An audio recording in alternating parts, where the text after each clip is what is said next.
Let's dive into some strategic thinking today. We're taking on Chapter 4 of Guiguzi.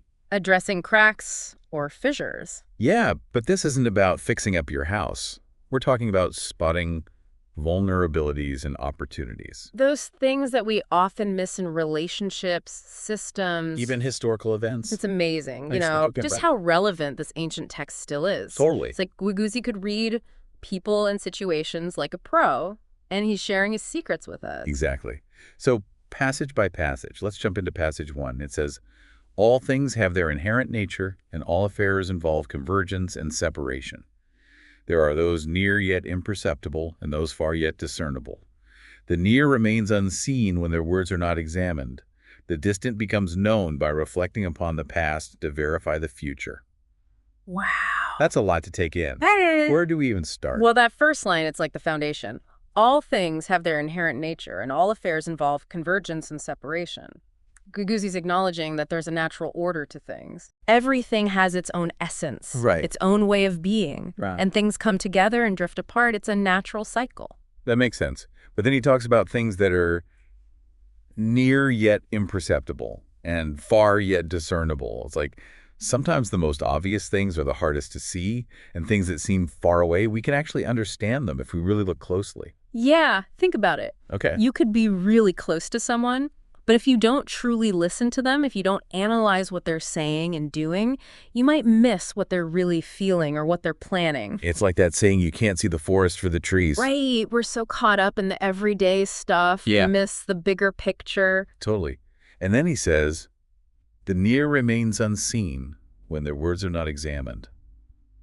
This is about scrutiny, right? It is. So we have to pay attention, not just watch things happen passively. Scrutiny means really dissecting information, thinking critically, looking for those hidden meanings. Absolutely. It's not enough to just hear someone. We need to really listen, analyze their words, interpret them to get the full message. So this skill, this scrutiny, Yeah, it can help us understand things that seem distant or hidden. it can, like the passage says. The distant becomes known by reflecting upon the past to verify the future. Looking back, examining what's happened before, Right. we can start to see patterns and trends. Like connecting the dots. Exactly. We take what we know from the past, we apply it to what's happening now, and then we use that knowledge to try and figure out what might happen in the future. It's incredibly valuable. It is. Whether you're trying to make a business decision or navigate a complicated relationship, or even just understand, where your own life is headed. Absolutely. This first passage is powerful. Guiguzi's giving us a crash course in mindful observation and strategic thinking. But let's move on to passage 2. What's next? Okay, passage 2 gets more specific about how to handle these hidden vulnerabilities and opportunities. Those fissures. Yes. It says, a crack is a crack. A crack leads to a fissure, and a fissure becomes a great gap. I love that visual. He's basically saying, if you ignore a small problem, Yeah. it's going to turn into a big problem. Right. It's a great metaphor. And it shows just how important it is to catch things early. And do something about them. Yes. A small crack in a foundation, Right. if you don't fix it, the whole structure could crumble. He's not just talking about literal cracks. Right. Like in buildings. He's talking about relationships, systems, organizations. Anything that could break down or become unstable. Right. Okay, so Guiguzi has laid out the problem. These cracks or fissures that can pop up anywhere. But Yeah. what do we do about them? Well, the passage goes on. When a crack first emerges, it can be addressed and sealed, resisted, pacified, concealed, or exploited. This is interesting. Why is that? Because he's giving us options. 5 different strategies for dealing with fissures. Wait, hold on. Let's break that down one by one. First, he says we can seal the crack. What does that mean practically? It means fixing the problem at its source, taking a proactive approach. So if there's a crack in a relationship, sealing, it might mean having an honest conversation, addressing issues that haven't been resolved, rebuilding trust. Okay, so taking steps to repair the damage and get things back to how they were. Right. But then there's resisting the crack. What does that look like? It's more about preventing the crack from spreading. Damage control. Exactly. Let's say a company is having financial troubles. Resisting the crack might mean cutting costs, streamlining, finding ways to stay afloat until things get better. So it's a defensive strategy. It is. Focused on containing the problem and preventing further damage. Exactly. Okay, got it. And then we have pacifying the crack, What's that? This is about managing the symptoms of the problem, not necessarily dealing with the root cause. Give me an example of that. Okay, think about a political conflict. Okay. Pacifying the crack might mean ceasefires, humanitarian aid, things to reduce tension, but not necessarily solving the core problems. So creating a more stable environment, even if it's just a temporary fix. Right. Then there's concealing the crack. That sounds sneaky. Well, sometimes it's necessary. Wow. It can be strategic. You might conceal a crack to protect a reputation, to buy yourself time to find the solution, or to stop your enemies from taking advantage of the situation. Okay, so like if a tech company finds a security flaw in their software, Right. they might keep it quiet while they fix it. Exactly. So hackers can't exploit it. Got it. That leaves us with exploiting the crack. This sounds a bit ruthless. It can be, but it can also be used for good. Okay. Exploiting a crack might mean using a competitor's weakness to your advantage, or leveraging a political crisis to push through some important changes, or even using a personal setback as a chance to grow. So Guiguzi is saying these cracks, these fissures, they're not always bad. That's right. They can be opportunities for growth, Yes. for transformation, for strategic maneuvering, Precisely. The key is recognizing that you have options. and choosing the right one for the situation. Yeah, exactly. My mind is blown. Guiguzi has given us a whole new way of thinking about these challenges and opportunities that we all face in life. What about passage 3? What's next? Okay, passage 3. This one digs deeper into how the sage can see those subtle signs and connect them to bigger outcomes. It says, in times of peril, the sage recognizes the danger and safeguards themselves. They adapt by interpreting events and understanding strategies, discerning the most subtle details. So this is about the mind of a master strategist. Yeah. It's like they can sense danger before it even happens. Yes. They're incredibly aware of their surroundings, constantly looking for those early warning signs. They don't just react, they interpret events. They analyze the strategies at play. They pick up on even the smallest details. So they're not just seeing the tip of the iceberg. They're seeing those little ripples in the water that tell them something bigger is going on underneath. Exactly. And that brings us to a really important concept, the idea that small changes can have huge consequences. Okay, I like that. Give me an example. Imagine an investor. They notice a tiny dip in a company's stock price that most people ignore. But this investor, they're using scrutiny, right? So they dig deeper. And they discover a hidden problem with the company's supply chain. They realize that this small problem could actually lead to huge financial losses in the future. So by paying attention to those subtle signs, that investor avoids a potentially bad investment. Precisely. And that's what sets the sage apart. That ability to connect the dots. See how those little details can have huge impact. Yes. And in passage 3, Guiguzi uses a really powerful image to illustrate this point. What is it? He says, from the tip of a hair to the foundation of Mount Tai, all transformations are governed by this principle. Okay, whoa. That's some powerful imagery.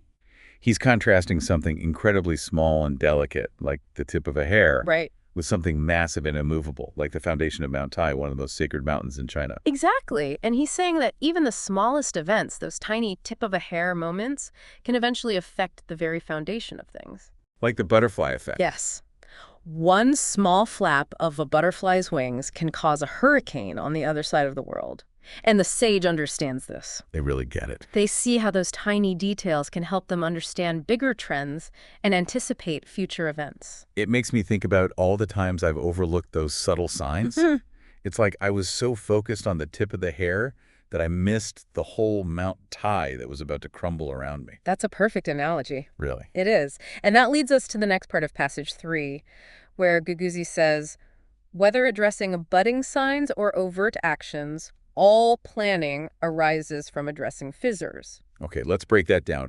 What does he mean by budding signs versus overt actions? Well, budding signs are those little hints. The early warning signals. Exactly. Maybe someone's behavior changes a bit, or the data shifts slightly, Right. or maybe you just have a gut feeling that something's not quite right. So it's about being sensitive to those really subtle clues. Yes. The ones that most people would ignore. Right. And then overt actions are the more obvious things. The in-your-face stuff. Exactly. Like Yeah. seeing a few cracks in a foundation versus watching a whole building start to crumble.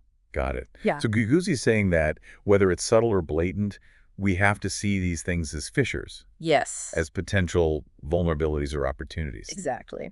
And then he says, All planning arises from addressing fissures. So what does that mean? Yeah, what does that mean? It means any good plan, whether it's in business or relationships or politics, it starts by understanding these fissures. It's about spotting those threats and opportunities and then figuring out how to either avoid the risks or take advantage of the possibilities. So those fissures are like the starting point for any strategic plan. They are. Wow. And then the passage ends with a powerful statement. The gaps of addressing fissures become tools of the way. What does that even mean? Tools of the way. It's a deep concept, and it gets to the heart of Guiguzi's philosophy. The way is a key idea in Taoism. It refers to the natural order of the universe, the flow of life, those underlying principles that govern everything. So when he says the gaps of addressing fissures become tools of the way, he's saying that these fissures, these challenges and opportunities, they can actually help us align ourselves with the natural order of the universe. Exactly. By understanding how to recognize and address these fissures, we gain a deeper understanding of the way, and we become more effective at dealing with all the complexities of life. This is heavy stuff. Guiguzi is basically saying that these fissures aren't just problems to be solved, they're chances to grow, Yes. to learn, maybe even for some kind of spiritual enlightenment. Exactly. And that brings us to passage 4, where Guiguzi takes us into a world in chaos and explores how the sage navigates these turbulent times. But that's a story for part 2 of our deep dive.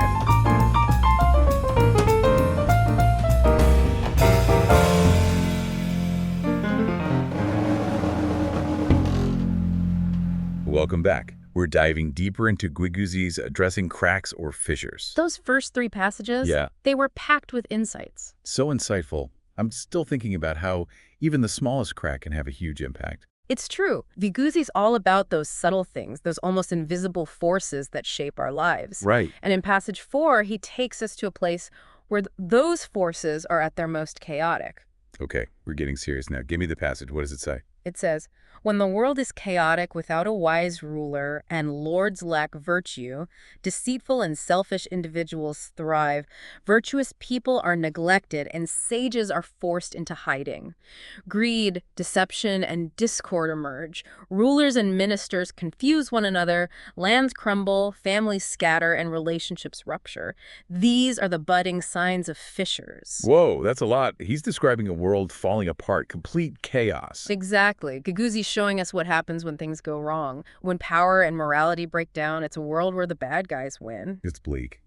Makes me think of some of the things we see today, What do you mean? Truth being attacked, people in power looking out for themselves instead of others. That's a good point. And that's when Guiguzi's wisdom becomes even more important. Because, Even in chaos, he says there's a way forward. okay, so even in this mess he's describing, there's still hope. There is. The sage knows how to handle it. Tell me. The passage says, when sages perceive such signs, they address them with laws. So the sage doesn't just give up. No, they don't. They know that even in chaos, there are principles, laws that govern how people act and how societies work. So it's about using those laws to bring order back. Exactly. But the sage also knows that different situations need different approaches. It goes on to say, if a society can be governed, they seal the fissures. If it cannot, they exploit them. So the sage has to be flexible, able to change their strategy depending on what's going on. You got it. If the situation can be saved, if there's a chance to restore order and harmony, the sage focuses on sealing the fissures. Like what? Rebuilding trust, fixing relationships, strengthening the things that hold society together. Like a societal surgeon, carefully putting things back together. Exactly. But what if it's too late? What if the cracks are too deep? That's when the sage might have to exploit them. That sounds kind of harsh. What does that mean in this context? It doesn't have to be bad. It could mean recognizing that the old ways are gone and something new is coming. The sage, understanding people and how societies work, they might see opportunities to use the chaos to make positive change, to bring in something new and better. So they're riding the wave, using the chaos to push things forward. Exactly. Sometimes you have to break things down to build something new. Think about the fall of the Roman Empire. Right. It was a mess, but it led to new ideas, new cultures, new ways of governing. Wow, powerful example. Guiguzi's saying even in the worst times, there's always a way. We just have to understand the problem and choose the right tools to fix it. That's right. And he gives us a historical example to illustrate this point. Let's hear it. He says, some fissures are addressed in one way, others differently. Some are reversed, while others are overturned. The governance of the 5 emperors sealed the fissures. The works of the three kings exploited them. The struggles between lords over fissures are countless. Okay, history lesson time. Who were these 5 emperors and 3 kings? They were legendary figures in ancient China, famous for their wisdom and leadership. The 5 emperors brought peace and prosperity by sealing the fissures, How so? resolving conflicts, making fair laws, bringing people together, ultimate peacemakers. Got it. What about the 3 kings? They were great leaders too, but they took a different approach. They used strategy and cunning to exploit fissures, to gain power and expand their kingdoms, more like conquerors using the cracks to build empires. And Guiguzi's point is that both ways can work, depending on the situation. Exactly. There's no single answer. The sage adapts their strategy to fit what's happening. This is giving me chills. It's like Guiguzi saying history is full of leaders who either fix the cracks or use them to shape the world. That's exactly right. And the passage ends with a powerful statement. In such times, those adept at addressing fissures hold the highest position. So those who master this art of recognizing and addressing fissures, whether by sealing them or exploiting them, they become the true leaders, the ones who shape the future. Precisely. And that brings us to the final passage of this chapter, passage 5, where Guiguzi takes this to a whole new level. Okay, lay it on me. What does it say? Passage 5 says, "From the convergence and separation of heaven and earth through beginnings and endings, fissures inevitably arise and must not go unnoticed. They must be examined through the principles of opening and closing. Those who can apply this method are sages, the envoys of heaven and earth." Whoa. He's connecting these fissures to the universe, to the cycles of creation and destruction. You got it. He's saying these cracks and vulnerabilities, they're not mistakes. They're part of existence itself, Yeah. woven into the fabric of the cosmos, from the big cycles of life and death to the everyday ups and downs. So it's not about getting rid of them, but learning to navigate them wisely. Exactly. And the sage, understanding these cosmic principles, they act in harmony with these natural rhythms. What do you mean? They know when to fix a crack and when to wait for the right moment to make a move. Strategic inaction. This is deep, and it's like Guiguzi's teaching us to ride the waves of change. Exactly. Finding that balance between acting and waiting, pushing and letting go. Sometimes the best thing to do is observe and wait for the right opportunity. This chapter has been a whirlwind. We've gone from tiny cracks to the vastness of the cosmos. Guiguzi's given us a whole new way to think about those challenges we all face. He has. And in the next part, we'll see how these ancient principles apply to our modern world.